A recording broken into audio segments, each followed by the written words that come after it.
Na hizi hatua lazima tuzichukue kwa kuzingatia sheria, kwa sababu pia nimeapa kulinda katiba na sheria. Na ndio maana mtani wangu ulipozungumza hapa unataka miaka 20 zaidi, nilielewa kwamba unataka niishi miaka 20 zaidi, miaka 20 ya urais. Hilo haliwezekani, kwa sababu nitaheshimu katiba. Na hii kazi ngumu, kutumbua majipu mengine yameoza na kunukia mdomoni, unashindwa hata kwenda kula. Ni kazi ngumu, ni kazi ambayo ni very risky, lakini ni lazima nifanye kwa niaba ya Watanzania, kwa sababu nisipotumbua, nani atakuja kutumbua? Inawezekana asipatikane mwingine wa kutumbua.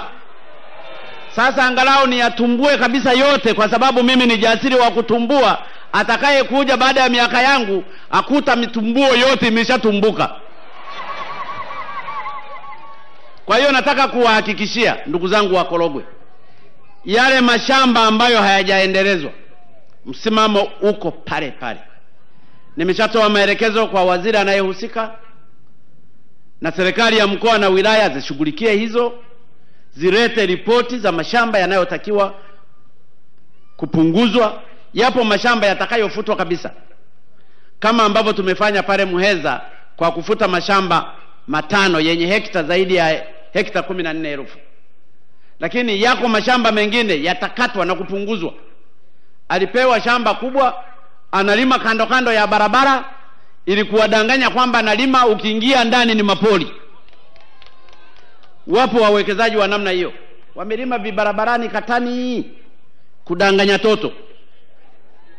Yale tutayakagua yote, tujue kwamba mashamba haya wanastahili kukaa nayo hekta hizi zote. Atapewa kitu mtu kutokana na uwezo wake. Kwa hiyo tunafanya hivyo kwenye mashamba, tutafanya hivyo kwenye viwanda ambavyo navyo vimeshindwa kuendelezwa. Kwa hiyo napenda ndugu zangu muamini, ndugu zangu wana Korogwe, wana Tanga na Watanzania kwa ujumla, hili tunalisimamia.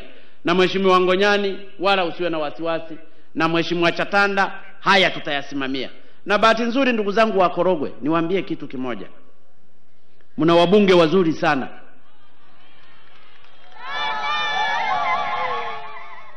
Mna wabunge wazuri. Nilikuwa namsikiliza hapa Ngonyani anasema nilimsaidia kwenda kutibiwa. Nikawa najiuliza, kwa sababu nilimuona sasa mtani wangu anakufa.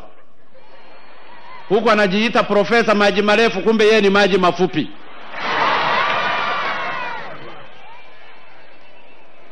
Wako wenye maji marefu wako India, wamemleta akiwa safi. Lakini nataka niseme kwa dhati, nikiri, wabunge hawa wanafanya kazi nzuri. Shirikianeni nayo. Korogwe imebadilika. Hata hii stendi wamenihangaisha hawa. Kwani ilikuwa lazima ijengwe Korogwe? Mbona imepita huko kote, ikaji katua hapa, halafu ikapita kote huko? Ni kwa sababu mna wawakilishi wazuri. Watumieni. Mji wa Korogwe unarudi sasa kwenye historia yake.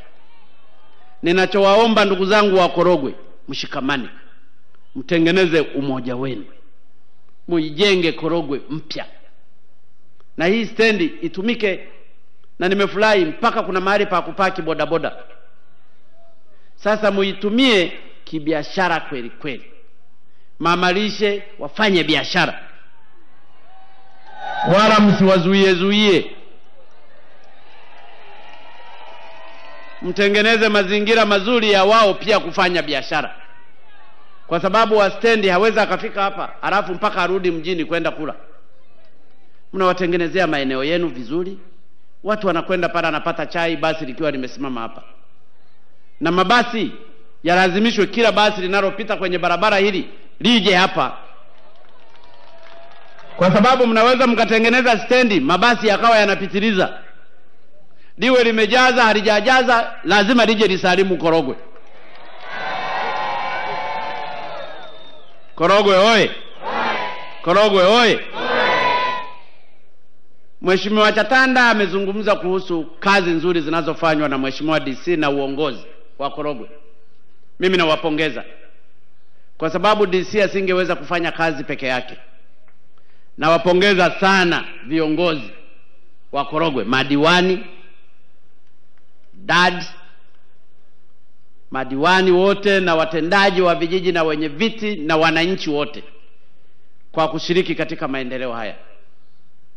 Mheshimiwa Umi Mwalimu, waziri wa afya, alipokuja kwenye maendeleo mnayojenga kituo cha afya, alinieleza, akaja akachangia milioni 300.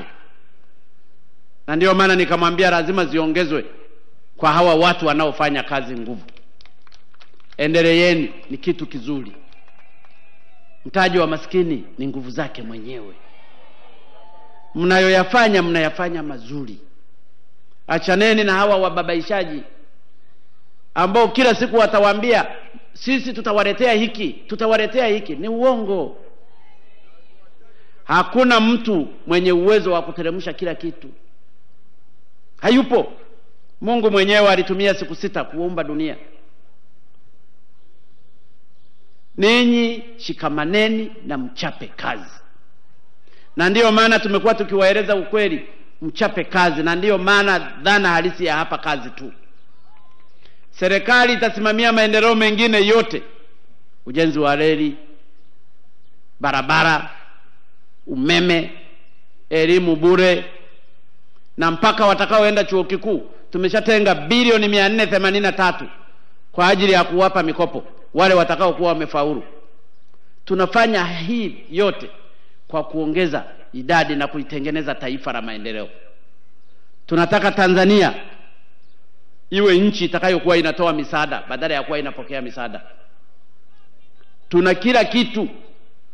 Huu ni mwanzo tu wa kuipeleka Tanzania yenye neema. Ninaomba ndugu zangu, mtuelewe serikali tunayotaka kuyafanya. Na ndiyo maana hatuna huruma sana kwa mafisadi na wale wanaotuchelewesha kwenda mbele, ambao wamekuwa wakijinufaisha kwa jasho la wananchi maskini.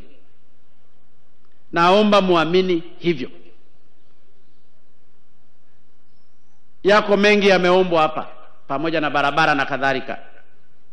Na Mheshimiwa mbunge wa Bumbuli amezungumzia pia swala la kiwanda cha chai. Inawezekana yote haya nisiyatolee majibu hapa, na madai yote na maombi yote ya waheshimiwa wabunge, lakini nataka kuhakikishia wana Korogwe nimeyapokea,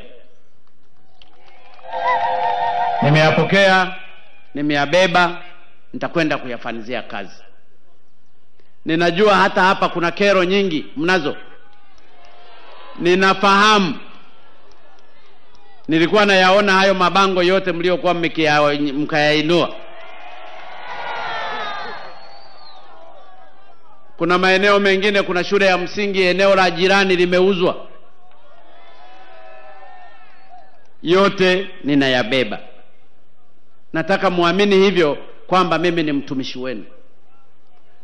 Mimi ni rais wa Watanzania wote, hasa wanyonge. Haiwezekani wananchi wakaendelea kuonewa katika nchi yao waliopewa na Mungu. Na ndiyo maana ninafahamu wananchi wa Korogwe ni wakulima wazuri, na hongereni sana kwa kilimo. Tumeamua kuanzia mwaka huu wakulima, palikuwa na tozo zaidi ya 80 walizokuwa wakilipa kwa mazao yao. Unatoka pale na gunia la mahindi, unapofika pale unaambiwa toa pesa, unaambiwa ushuru. Ukitoka hapa na mahindi yako unapeleka Dar es Salaam, ushuru. Tumeamua haya maushuru, huu ugonjwa wa ushuru tuupunguze nguvu. Kwa hiyo kwa sasa hivi mkulima ukipakia mahindi yako yasiyozidi tani 1, na tani 1 ni magunia 10 ya kilo 100, hakuna kulipa ushuru. Wewe nenda nayo magunia yako hata 10, pita tu. Hata leo kama na magunia yapitia hapa, mimi nikiwa bado ninaangalia nione mtu atakaye kusimamisha. Akikusimamisha mwenye risiti ya ushuru, mwambie na yeye akalime. Uwe na mahindi, mpunga, viazi, miwa, chochote. Ukipakia zaidi ya tani 1 ndio ulipe ushuru. Lakini chini ya tani 1 safirisha hata kama mpaka Dar es Salaam. Na niniwaombe viongozi wa Korogwe na wa mkoa wa Tanga, mlizingatie hili. Wakulima wanahangaika kwa nguvu zao, wasije wakawa wanatozwa ushuru. Kwa hiyo tozo zaidi ya 80 ambazo zilifutwa, na bahati nzuri waheshimiwa wabunge wanazikumbuka na idadi yao, watawafafanulia zaidi. Hata kwenye mifugo palikuwa na tozo 7 tumezifuta. Kwenye uvuvi tozo 5. Nataka wakulima, wafugaji na wavuvi waweze kufaidika na nguvu zao kwa ajili ya maendeleo yao.